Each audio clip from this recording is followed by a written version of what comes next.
Hi all, welcome to BIAS Academy, Science and Technology Audio Notes for Prelims and Mains, Unit 6, Part 1, Chapter 1. Today we'll discuss environmental pollution and air pollution.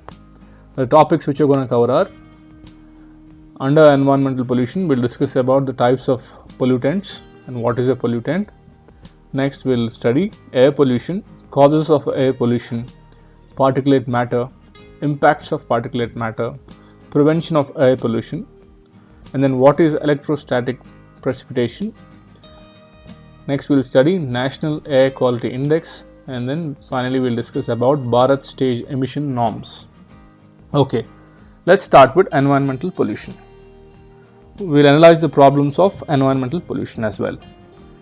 It can be defined as an undesirable change in physical, chemical, or biological characters of air, water, and soil that may create hazards to health, create hazards to welfare of the humans and other living species. Okay, in simple words, pollution means the presence of any substance, solid, liquid, or gas, or agent, that is noise or heat, in the atmosphere in such a concentration that may be injurious to the environment, affecting the living and non-living things or both. Environmental problem is a global problem, and a country like India is facing a variety of pollution types than ever before.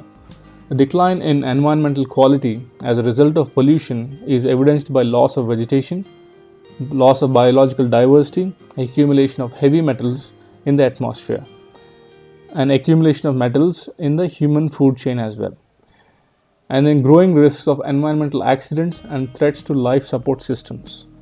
The problem of pollution has many serious dimensions in the developing countries. According to the Global Pollution Report is given by World Health Organization. You have to remember by heart some reports for your prelims. So Global Pollution Report is released by World Health Organization.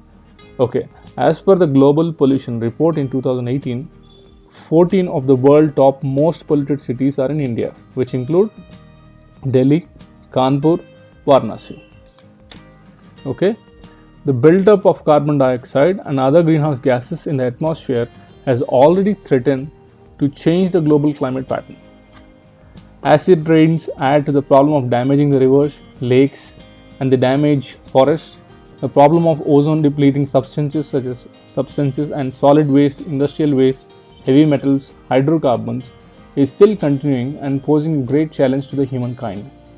The marine ecosystems are filled with a variety of anthropogenic factors like oil spills, plastic, thermal pollution, and ocean acidification. Recently, there was an oil spill in Russia in the river Amber.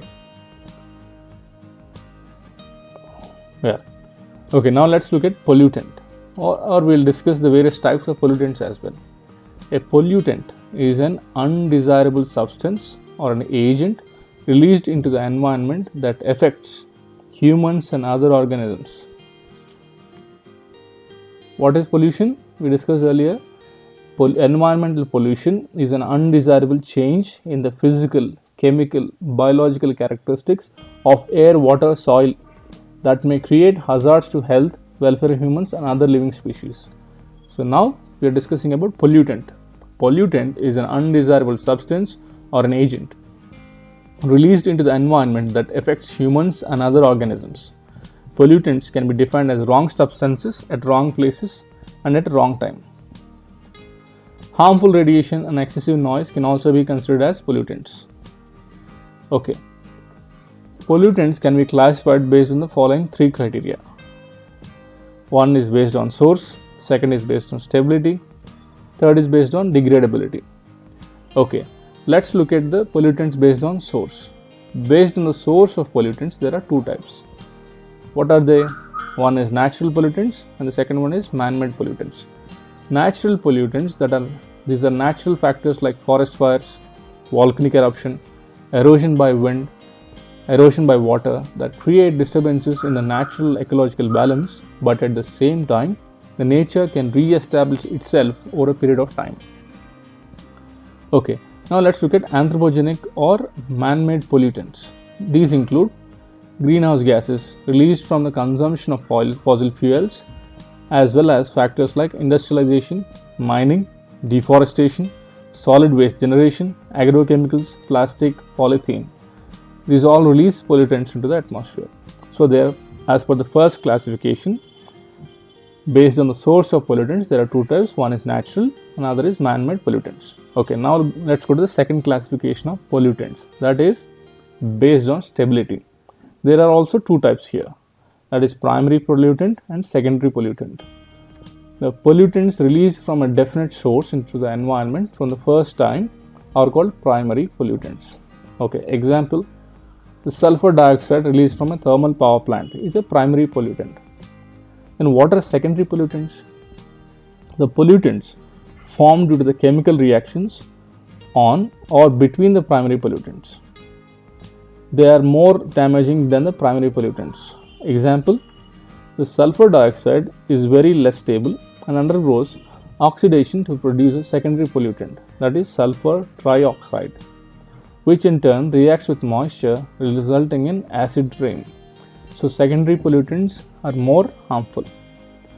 Okay, the third classification of pollutants, that is based on degradability. So there are two types under the degradability. One is biodegradable, the other one is non-biodegradable. Okay, the pollutants which are completely decomposed by activities of microbes in the soil and water are called biodegradable. Example, sewage, paper, food waste, all these are biodegradable. Then what is non-biodegradable? These are not decomposed by any action of the microbes and hence leave the residues in the soil, and also they they leave their residues in the water for a long period that affects many generations ahead. So these are the types of pollutants. That is, number one is at source, that is natural pollutant and man-made pollutant. Second is stability, that is primary pollutant and secondary pollutant. Third is based on degradability, that is biodegradable and non-biodegradable pollutants. What is pollutant? An undesirable substance or an agent released into the environment that affects humans and other organisms.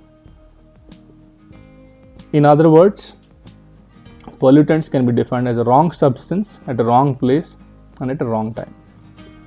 Okay, now let's go to the next topic, that is air pollution. Let's look at the causes and effects of air pollution. An undesirable change in the quality of air that affects the life on planet Earth is called air pollution. What is it? An undesirable change in the quality of air that affects the life on planet Earth. Air pollution is one of the most dangerous and common environmental pollution that is reported in all industrialized countries and also in developing countries like India, China. According to Global Air Pollution Database of World Health Organization, which is released in 2018, the city of Kanpur tops the list of world cities with highest particulate matter, that is particulate matter 2.5 levels. Okay, the report warns about the serious and a runaway pollution and public health emergency that confronts India today. The database says that 20 most populated cities in the world out of the 14 are from India. Okay, let's look at the causes and effects of air pollution. What are the major air pollutants? Carbon monoxide, sulfur dioxide, nitrogen oxide, volatile hydrocarbons, carbon dioxide, ozone, particulate matter. So let's discuss in detail about the pollutants. Number 1, carbon monoxide. Carbon monoxide is the most abundant air pollutant. It is the most abundant air pollutant released in the atmosphere. The major sources are burning of fossil fuels for power production, burning of fossil fuels for transport, burning of firewood in rural areas, cigarette smoking, deforestation. All these are sources of carbon monoxide emissions. Carbon monoxide is written as CO. The monoxide reacts with hemoglobin of the blood to form carboxyhemoglobin. The carbon monoxide reacts with hemoglobin of the blood and forms carboxyhemoglobin. Carbon monoxide has more binding affinity towards hemoglobin than oxygen. This results in reduced oxygen carrying capacity of the hemoglobin leading to a condition of oxygen shortage called anemic hypoxia. The symptoms of CO poisoning are dizziness, headache, decreased visual perception, nausea, heart palpitation, anxiety, blood clots, increased rate of fat deposition in the arteries. The persons may enter coma and die when the carbon monoxide concentration in the blood exceeds 5%. Okay, let's look at the second air pollutant, that is sulfur dioxide. Sulfur dioxide is the second most abundant air pollutant but is more toxic than carbon monoxide. I am repeating, sulfur dioxide is more toxic than carbon monoxide. Sulfur dioxide is more toxic than carbon monoxide. Okay, the important sources of SO2 are thermal power plants, oil refineries, biological decomposition, volcanic eruptions. Yes, volcanic eruptions is also a source of sulfur dioxide. It is very less stable and has maximum lifespan for 3 days in the atmosphere. So it is very less stable. The direct effects of SO2 pollution on humans are headache, eye irritation, burning and bleeding sensation in the nose, irritation of mucous membranes, irritation of the mucous membrane of respiratory tract, bronchitis and emphysema. The indirect effects are accelerated level of damage to the leather, paper and increased corrosion of metals, alloys, marble. It is a phytotoxic pollutant. Phytotoxic means plant toxic. It is a phytotoxic pollutant and enhances the loss of chlorophyll. Hence, SO2 pollution decreases the crop yield. SO2 also contributes to acid rains. The change in color of Taj Mahal is due to SO2. Okay, let's look at the third pollutant, that is nitrogen oxide. These include nitric oxide, nitrogen dioxide and nitrous oxides. The sources of nitrogen oxide are the production and the use of nitrogenous fertilizers and explosives. The process of biological decomposition also releases nitrogen oxides. The nitrogen oxides released into the atmosphere react immediately with the volatile hydrocarbons in the presence of sunlight. Why? To produce secondary pollutants like aldehydes, ozone, peroxyacetyl nitrate, that is PAN. The secondary pollutants accumulate in the air as smoke and when mixed with fog produce smog or photochemical smog. The effects of smog on humans include nasal irritation, allergic rhinitis, bleeding of nasal mucus. The smog also decreases visibility and leading to many accidents. Nitrogen oxides also contribute to acid rain. As SO2, nitrogen oxide also contributes to acid rain, but mainly they are responsible for the formation of smog. Okay. Next is volatile hydrocarbons, that is the fourth air pollutant. These are released mainly from different industries and may cause mild to severe impacts. Some of these hydrocarbons even act as carcinogens. Example, methane, benzene, aniline, ethylene, acetylene.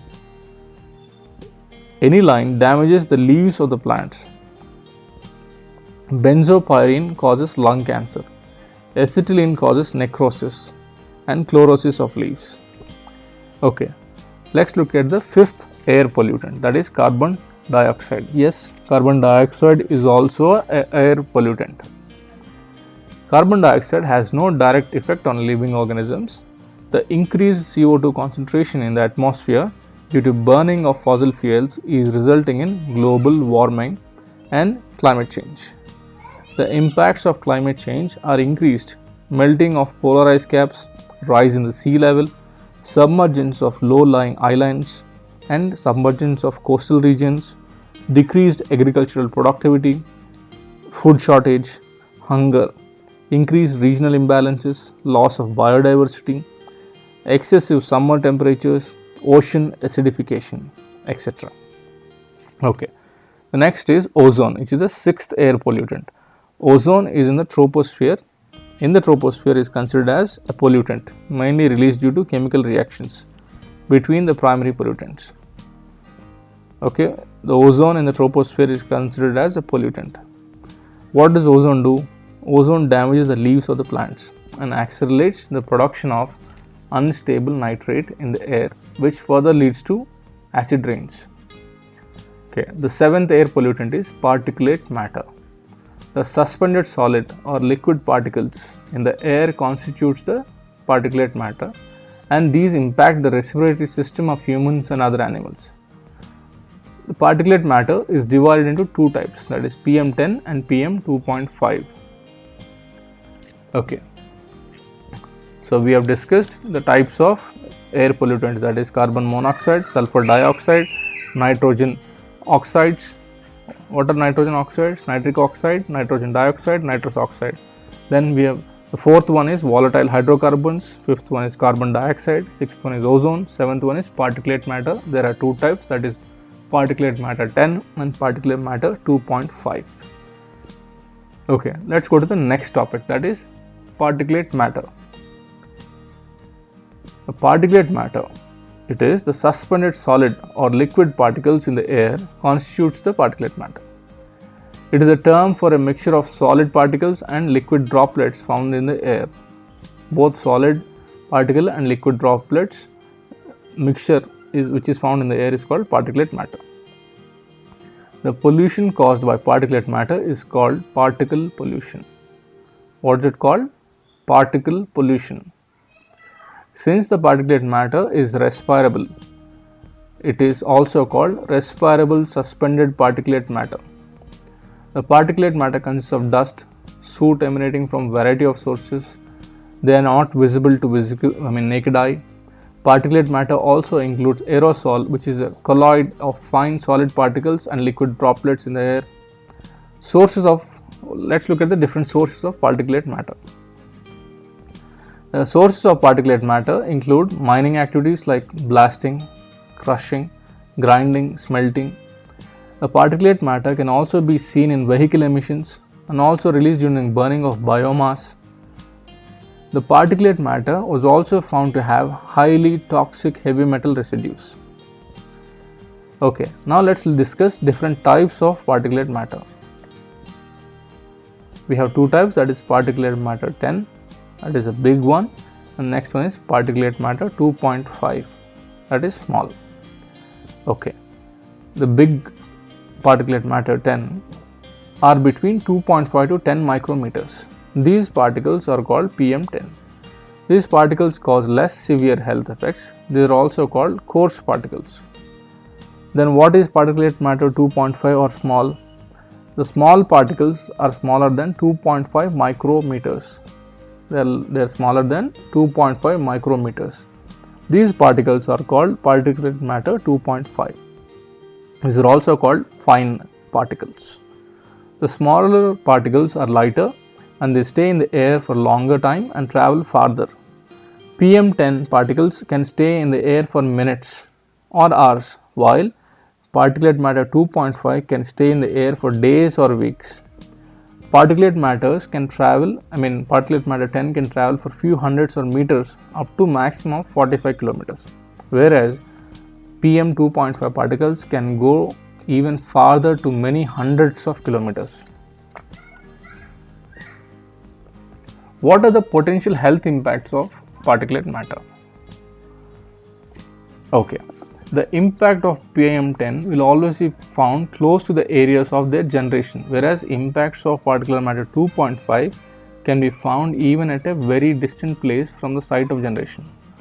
The impacts of PM10 are restricted to upper respiratory tract, whereas PM 2.5 can go deeper and reach the bronchi, bronchioles, and even the alveoli of the lungs. Inhaling through mouth increases the severity of the impact of particulate matter. The initial effects of particle pollution include cough, sneeze, breathing difficulties. The people suffering from asthma can experience aggravated level of symptoms. Strenuous exercises in the polluted atmosphere leads to increased inhalation of particulate matter. The healthy individuals also feel the impact upon long-term exposure to particle pollution. People with chronic lung diseases on exposure to PM 2.5 can experience lung degenerative condition. Exposure to iron dust leads to lung generation disease called siderosis or sidrosis. I'll spell it Siderosis. How is it caused? It is caused to when a person is exposed to iron dust. It causes siderosis. Siderosis. Chronic exposure to coal mine dust also causes black lung disease. When they are exposed to coal mine dust, it causes black lung disease. The presence of heavy metals may lead to further complications. The presence of arsenic in air leads to cancer. Similarly, inhalation of lead leads to cardiovascular complications. Particulate matter pollution leads to premature death in individuals with existing heart or lung diseases. Okay. Then now let's look at the preventive measures of air pollution. The important measure is to control and prevent the vehicular pollution. That is number 1. This can be achieved by decreasing the dependency on fossil fuels like crude oil and increase the usage of clean fuels like biofuel. What are the examples of biofuels? Bioethanol, biodiesel. These two are biofuels. Okay. And increase the use of hydrogen energy, liquefied natural gas, CNG, compressed natural gas, and encourage battery operated vehicles like what Delhi government is planning to do. Okay. There is a need to decrease the dependency on coal as a primary source of energy and develop as many as different types of non-polluting and less polluting alternatives. What are they? These include solar energy, wind energy, small hydropower, and atomic energy. There is a need to bring out revolution in the new forms of energies like geothermal energy, ocean wave energy, tidal energy, ocean thermal gradient, and new variants of natural gas like shale gas, coal bed methane, gas hydrates, etc. There is a need to increase the energy efficiency of the country by promoting the development and the use of super energy efficiency equipment like LEDs, that is light emitting diodes, smart grids, and also reduce the electricity transmission losses. There is also a need to increase and improve the overall transport infrastructure of the country. Such activities include widening of the roads for smooth traffic, separate lanes for bicycles, development of faster and mass transport systems like bus rapid transit system, that is BRTS, development of metro train, carpooling, odd even scheme, etc. The impact of air pollution can be prevented by carbon sequestration. How? By launching and continuously implementing massive afforestation drives. The problem of air pollution in the cities can also be tackled in this method by developing urban forestry on war footing. The practices of using catalytic converters in the four-wheelers should also be extended to the two-wheelers as well. The emission norms should regularly be revised and accordingly implemented across the country. The transmission from BS4, Bharat Stage 4 to Bharat Stage 6 should be planned well in order to prevent any roadblocks. The technique of hydroprecipitation, which involves dissolution of gaseous effluents, can be implemented across all the industries to prevent air pollution. What is it?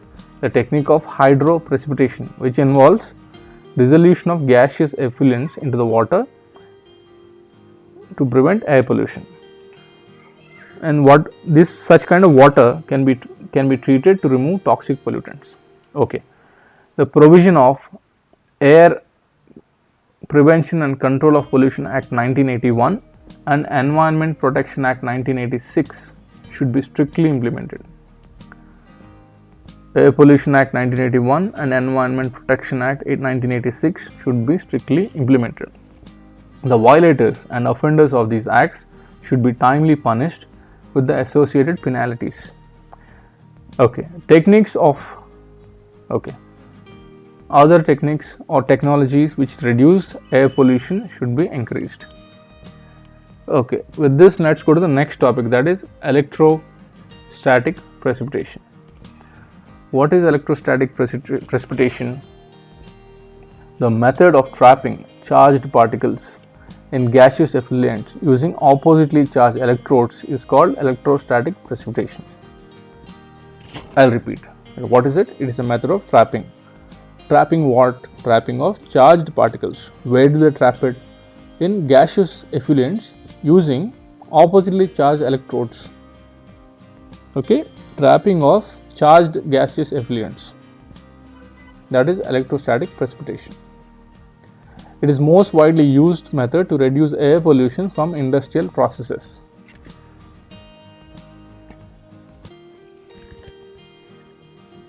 This was first developed by Hohlfeld in 1824. The first commercially successful process was developed in 1906, following experiments by Frederick Gardner in USA. These devices are called electrostatic precipitators. They appear in a large box-like structure and can remove particles as small as 1 micrometer with an efficiency of 95%. The most commonly used electrostatic precipitator is tube-type precipitator. Okay, the general procedure involves releasing the toxic gases into the precipitator through inlet. The charged particles within effluents get attracted to the respective opposite electrode surfaces, thereby trapping them. So the charged particles get attracted to the opposite electrode surfaces. That's how they trap them. The air that passes through the outlet is free from majority of the pollutants. Alternatively, when discharge of electricity is fed into the air or other gases, the particles then become negatively charged from gain of electron on the surfaces. Such negatively charged particles are then deposited onto the electrode of opposite charge. Finally, the mechanical wrappers, mostly the vibrating type, dislodge the impurities, which are then collected into a hopper at the bottom of a precipitator. Okay, this is about electrostatic precipitation. What is its use? What is the use of electrostatic precipitation? It is used to reduce the air pollution from industrial processes. Okay, now let's study National Air Quality Index. Government of India has launched National Air Quality Index in April 2015 for controlling air pollution and maintaining ambient air quality in the country. This index is a result of consistent pressure of India by who? By World Health Organization and other international organizations as well. The National Air Quality Index will measure the levels of important pollutants. How many pollutants? It is 8. The National Air Quality Index measures 8 pollutants. What are they? Particulate matter 2.5, particulate matter 10, nitrogen dioxide, ozone, carbon monoxide, sulfur dioxide, ammonia and lead. I'll repeat. The National Air Quality Index measures the levels of 8 important pollutants, that is particulate matter 2.5, particulate matter 10, nitrogen dioxide, ozone, carbon monoxide, sulfur dioxide, ammonia and lead. Ammonia and lead as well. These measurements are used to arrive at a value which ranges from 1 to 500 and above. A separate color-coded index is prepared for each value, which helps us in identifying the levels of pollution in any city or any particular area of the city. The air quality index value of 1 to 50 indicates good condition of the atmosphere. 1 to 50 means good. It is the color is green color is used to code them. Similarly, the air quality index value is around 51 to 100. It gives a satisfactory condition with light green color. The value from 101 to 200 is coded yellow, which indicates moderate condition. If the air quality index value is from 201 to 300, it is coded by orange color, which indicates poor condition of the atmosphere. The air quality index value of 301 to 400 is coded by red color, which indicates very poor condition of the air. And if the value is from 401 to 500, it is indicated by dark color, representing severe condition in the atmosphere. The development of such an index will help in regular monitoring of air quality standards and accordingly indicate the reasons for air pollution. This further will enable us to take many regulatory measures so as to prevent air pollution and improve the quality of air. Okay. Next, let's discuss about Bharat Stage Emission Norms. The emission standards set by the Government of India to control and prevent pollutants released into the air from internal combustion engine is called Bharat Stage Norms. I'll repeat.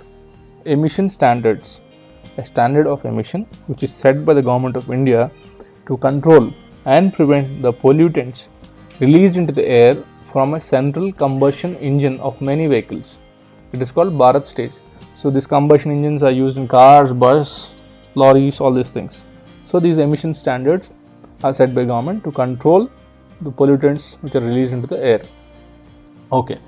The first stage combustion norms of petrol vehicles introduced in 1991, and later the emission norms were introduced for diesel vehicles in 1992. From April 1st, 1995, it had been mandatory to install catalytic converters in all cars sold in 4 metros. That means it is compulsory for all cars to have catalytic converters in Delhi, Mumbai, Kolkata and Chennai. At the same time, unleaded petrol was introduced in 4 cities and was later extended throughout the country in a phased manner. From the year 2000, the Government of India decided to implement Euro 1 norms in all personal cars and vehicles of the country.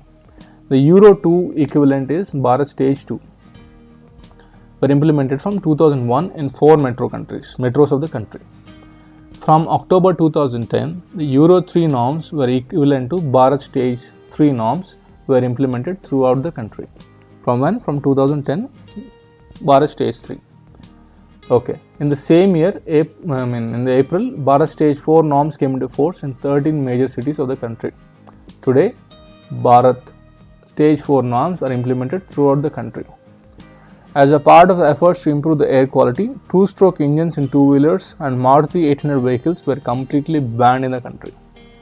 What are banned? Two-stroke engines of two-wheelers and Maruti 800 vehicles. The Government of India recently decided to skip Bharat 5 and embrace Bharat Stage 6 norms from 2020.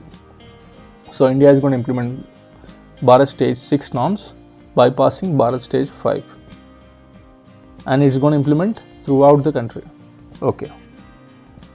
So we have, let's recap what we have discussed. We have started with environmental pollution. We have what is environmental pollution? It can be defined as undesirable change in physical, chemical, biological characters of air, water, soil, and which are hazardous to health, welfare of human beings and other living species.